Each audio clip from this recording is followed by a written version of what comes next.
ಮಕರ ರಾಶಿಯ ಒಂದು ಮೇ ತಿಂಗಳ ಮಾಸ ಭವಿಷ್ಯ ಹೇಗಿದೆ ಅಂತ ತಿಳ್ಕೊಳ್ಳೋಣ ಮೇಡಮ್. ಮುಂದಿನ ರಾಶಿ ಮಕರ ರಾಶಿಯ ಒಂದು ಮಾಸ ಭವಿಷ್ಯ ಹೇಗಿದೆ ಅಂತ ತಿಳಿಸ್ಬೋದು. ಖಂಡಿತ ನೋಡಿ, ಮಕರ ರಾಶಿಯವರ ಅಧಿಪತಿ ಶನಿನೇ ಆಗಿರ್ತಾರೆ. ಶನಿ 3ನೇ ಮನೇಲಿ ಸಂಚಾರ ಮಾಡ್ತಿದ್ದಾನೆ.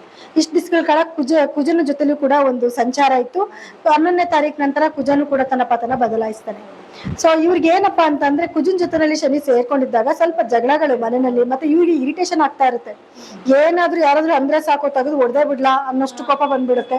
ಅವ್ರು ಸಾಫ್ಟ್ ಆಗಿ ಏನೋ ಒಂದ್ ಸಣ್ಣದ್ ಹೇಳಿರ್ತಾರೆ, ಇವ್ರಿಗೆ ಕೋಪ ತಡ್ಕೊಳಕ್ ಆಗ್ತಾ ಇರಲ್ಲ. ಸಣ್ಣ ಪುಟ್ಟದಕ್ಕೂ ಈಗ ಬಿಸಿಲು ಬೇರೆ ಜಾಸ್ತಿ ಇರೋದಕ್ಕೂ ಅದಕ್ಕೂ ಮಾತಾಡ್ಸ್ಬಿಟ್ರೆ ಟ್ರಿಗರ್ ಆಗ್ಬಿಡ್ತಾರೆ. ಈ ರೀತಿ ಕೆಲವೊಂದು ಸಮಸ್ಯೆ ನಡೀತಿರುತ್ತೆ. ಮತ್ತೆ ಮಾತು ಅಷ್ಟೇ, ತುಂಬಾ ಇವರು ರ್ಯಾಶ್ ಆಗಿ ಮಾತಾಡ್ಬಿಡ್ತಾರೆ. ಅಂದ್ರೆ ಇರಿಟೇಷನ್ ಆದಾಗ ಒಬ್ಬ ಮನುಷ್ಯ ಹೆಂಗ್ ಮಾತಾಡ್ತಾನೋ ಆ ರೀತಿನೇ ಸ್ವಲ್ಪ ರ್ಯಾಶ್ ಆಗಿ ಮಾತಾಡೋದು, ಕೋಪವಾಗಿ ಮಾತಾಡೋದನ್ನ ಇದ್ದೇ ಮಾಡ್ತಾರೆ. ಕಂಟ್ರೋಲ್ ಮಾಡ್ಕೊಂಡ್ರೆ ಒಳ್ಳೇದೇನೆ. ಕುಜನ್ ಸಂಚಾರದ ನಂತರ ಅಂದ್ರೆ ಇವನು 3ನೇ ಮನೆಯಿಂದ 4ನೇ ಮನೆಗೆ ಹೋಗ್ತಾನೆ. ಭೂಮಿಗೆ ಸಂಬಂಧಪಟ್ಟಿದ ವ್ಯವಹಾರಗಳಲ್ಲಿ ಇವ್ರಿಗೆ ಸಕ್ಸಸ್ ಆಗುತ್ತೆ. ಏನಾದ್ರು ಮನೆ ತಗೋಬೇಕು ಅಂತ ಅನ್ಕೊಂಡಿದ್ರೆ, ಅಥವಾ ಯಾರನ್ನ ರಿಯಲ್ ಎಸ್ಟೇಟ್ ಬಿಸ್ನೆಸ್ ಮಾಡ್ತಿರೋರಿದ್ರೆ ಅವರೆಲ್ಲರಿಗೂ ಕೂಡ ಸಕ್ಸಸ್ ಸಿಗುವಂತ ಒಂದು ಟೈಮ್ ಆಗಿರುತ್ತೆ. ಇನ್ನ ರಾಹು 2ನೇ ಮನೇಲಿ ಇದ್ದಾನೆ. ಮಾತು ತುಂಬಾ ಕಂಟ್ರೋಲ್ ಆಗಿ ಇಟ್ಕೋಬೇಕು. 2ನೇ ಮನೇಲಿ ರಾಹು ಇದ್ದಾಗ ಏನಾಗುತ್ತೆ, ಹಣಕಾಸಿಗೆ ಏನ್ ತೊಂದರೆ ಆಗೋದಿಲ್ಲ. ಒಂದಲ್ಲ ಒಂದು ಮೂಲದಿಂದ ಹಣ ಬರ್ತಾ ಇರುತ್ತೆ. ಲಾಸಸ್ ಕೂಡ ಹಂಗೆ ಆಗ್ತಾ ಇರುತ್ತೆ. ರಾಹು ಅಂದ್ರೆ ಗೈನು ಲಾಸ್ ಎರಡನ್ನೂ ಕೂಡ ಈಕ್ವಲ್ ಆಗಿ ಕೊಟ್ಬಿಡ್ತಾನೆ. ಮಾತು ಏನಂತಂದ್ರೆ ತುಂಬಾ ಬಾಯಲ್ಲಿ ಸ್ವಲ್ಪ ಕೆಟ್ಟ ಮಾತುಗಳು ಬಂದ್ಬಿಡೋದು, ಕೋಪಕ್ಕೆ ಏನ್ ಮಾತಾಡ್ತಾರೆ ಅವ್ರಿಗೆ ಗೊತ್ತಾಗೋದಿಲ್ಲ. ಇದರಿಂದ ಕುಟುಂಬಸ್ಥರ ಜೊತೆ ಸ್ವಲ್ಪ ನಿಷ್ಠುರ ಕಟ್ಕೊಬೇಕಾಗತ್ತೆ. ಕುಟುಂಬದಲ್ಲಿ ಯಾರನ್ನ ತುಂಬಾ ಬೇಕಾಗಿರೋ ವ್ಯಕ್ತಿಗಳಿಗೆ ಆರೋಗ್ಯದಲ್ಲಿ ಏರುಪೇರು ಕೂಡ ಆಗ್ತಾ ಇರುತ್ತೆ. ಸೊ ಏನಾದ್ರೂ ಆತರ ಸಮಸ್ಯೆಗಳು ಬಂದ್ರೆ ಮೊದಲೇ ಡಾಕ್ಟರ್ ಹತ್ರ ತೋರಿಸ್ಕೊಂಡು ಸ್ವಲ್ಪ ಪ್ರಿಕಾಷನ್ ತಗೊಂಡ್ರೆ ಒಳ್ಳೇದು. ಇನ್ನ ಇವರಿಗೆ 5ನೇ ಮನೆ ಅಂತ ಬಂದಾಗ ಬುಧ ಮತ್ತೆ ಸೂರ್ಯರ ಸಂಯೋಗ, ಅದೇನಾಗತ್ತೆ, ಬುಧಾದಿತ್ಯ ಯೋಗ ಆಗುತ್ತೆ. 5ನೇ ಮನೆಯಲ್ಲೇ ಆಗ್ತಾ ಇದೆ. ಸೊ ಇವ್ರಿಗೆ ಅಂದ್ರೆ ಮುಖ್ಯವಾಗಿ ಗೌರ್ಮೆಂಟ್ ಇಂದ ಆಗುವಂತ ಕೆಲಸಗಳು ಚೆನ್ನಾಗಾಗತ್ತೆ. ಅಥವಾ ರಾಜಕಾರಣಿಗಳು, ಈ ರಾಶಿನಲ್ಲಿ ಹುಟ್ಟಿರುವಂತ ರಾಜಕಾರಣಿಗಳಾಗಿರ್ಬೋದು, ಅಥವಾ ಗೌರ್ಮೆಂಟ್ ಉದ್ಯೋಗಿಗಳಾಗಿರ್ಬೋದು, ಅವ್ರಿಗೆ ಕೆಲಸದಲ್ಲಿ ಪ್ರಮೋಷನ್ ಸಿಗೋದು. ಬಿಸ್ನೆಸ್ ಮಾಡ್ತಾರೆ, ಬಿಸ್ನೆಸ್ ಅಲ್ಲಿ ಇಂಪ್ರೂವ್ಮೆಂಟ್ ಆಗುವಂಥದ್ದು. ಗೌರ್ಮೆಂಟ್ ಇಂದ ಏನಾದ್ರು ಕೆಲಸಗಳಾಗಬೇಕು ಅಂದ್ರೆ ಈ ಟೈಮ್ ತುಂಬಾ ಒಳ್ಳೆ ಟೈಮ್. ಇದನ್ನ ಸದುಪಯೋಗ ಪಡಿಸ್ಕೋಬೇಕು ಅವರು. ಸೊ ಒಳ್ಳೆ ಕೆಲಸಗಳನ್ನ ಇವ್ರು ಆರಾಮಾಗಿ ಮಾಡ್ಕೋಬಹುದು. ಅಂದ್ರೆ ಮಕ್ಕಳ ಆರೋಗ್ಯ ಅಂತ ಬಂದಾಗ ಸ್ವಲ್ಪ ಹೀಟ್ ರಿಲೇಟೆಡ್ ಪ್ರಾಬ್ಲಮ್ಸ್ ಆಗುತ್ತೆ.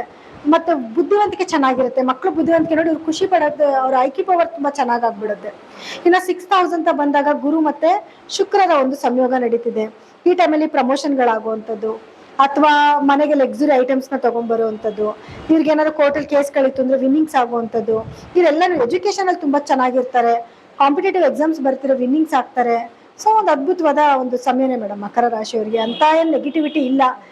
ಸ್ವಲ್ಪ ಮಾತಾಡ್ಬೇಕಾದ್ರೆ ಕೇರ್ಫುಲ್ ಆಗಿರ್ಬೇಕು ಅನ್ನೋದನ್ನ ಮಾತ್ರ ಅವ್ರು ಅರ್ಥ ಮಾಡ್ಕೊಂಡ್ರೆ ಮೇಜರ್ ಆಗಿರುವಂತ ಏನಂತ ನೆಗೆಟಿವ್ ಪಾಯಿಂಟ್ಸ್ ಇಲ್ಲ. ಒಂದು ಕೇತು ಮಾತ್ರ 8ನೇ ಮನೇಲಿ ಕುತ್ಕೊಂಡಿದ್ದಾನೆ. ಮೂಳೆಗೆ ಸಂಬಂಧಪಟ್ಟ ಕೆಲವು ಸಮಸ್ಯೆಗಳು ಬರ್ಬೋದು, ಅಥವಾ ಡೆಂಟಲ್ ಪ್ರಾಬ್ಲಮ್ಸ್ ಬರ್ಬೋದು. ಅದೊಂಚೂರು ನೋಡ್ಕೊಂಡ್ರೆ ಸಾಕು. ಒಟ್ಟಾರೆಯಾಗಿ ಈ ಒಂದು ಮಕರ ರಾಶಿಯವರಿಗೆ ಎಲ್ಲ ಚೆನ್ನಾಗಿದೆ ಅಂತ ಹೇಳಿದ್ರೆ, ಆದ್ರೂ ಕೂಡ ಸಣ್ಣ ಪುಟ್ಟ ತೊಂದರೆಗಳು ಬರುತ್ತೆ ಅಂದ್ರೆ ಅದಕ್ಕೆ ಪರಿಹಾರ ಅಂತ ಮಾಡ್ಕೋಬೇಕಾದ್ರೆ ಯಾವ ರೀತಿ ಪರಿಹಾರ? ಖಂಡಿತ. ಈಗ ನೋಡಿ, ಪರಿಹಾರ ಅಂತ ಬಂದಾಗ ಮೊದಲನೇದು ಕೇತುವಿಂದನೇ ಪ್ರಾಬ್ಲಮ್ ಆಗ್ತಿರೋದು. ಪ್ರತಿ ದಿನಾನು ಕೂಡ ಓಂ ಗಂ ಗಣಪತಯೇ ನಮಃ ಅನ್ನುವಂತ ಮಂತ್ರನ ಪ್ರತಿದಿನ ಮಂತ್ರ ಹೇಳ್ಕೊಳ್ಳಿ. ಎಷ್ಟು ಸತಿ ಆಗುತ್ತೋ 10 ಸತಿ, 10 ಸತಿನೋ 11 ಸತಿನೋ 21 ಸತಿನೋ ಹೇಳ್ಕೊಂಡು ಇವ್ರು ಯಾವ್ದನ್ನ ಕೆಲ್ಸಕ್ಕೆ ಹೋಗ್ಲಿ.